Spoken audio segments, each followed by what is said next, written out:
اللہ من الشیطان الرجیم بسم اللہ الرحمن الرحیم۔ ایک صحابی رضی اللہ تعالیٰ عنہ کا زکوٰۃ میں اونٹ دینا۔ حضرت ابی بن کعب رضی اللہ تعالیٰ عنہ فرماتے ہیں کہ مجھے ایک مرتبہ حضور اقدس صلی اللہ علیہ وآلہ وسلم نے زکوٰۃ کا مال وصول کرنے کے لیے بھیجا۔ میں ایک صاحب کے پاس گیا اور ان سے ان کے مال کی تفصیل معلوم کی تو ان پر ایک اونٹ کا بچہ 1 سالہ واجب تھا۔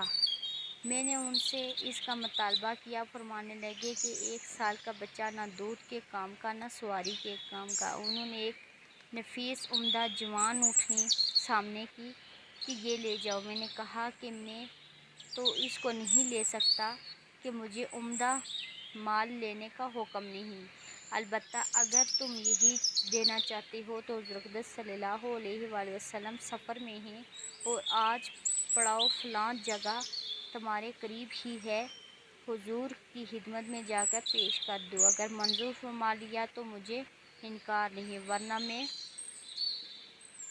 معذور ہوں۔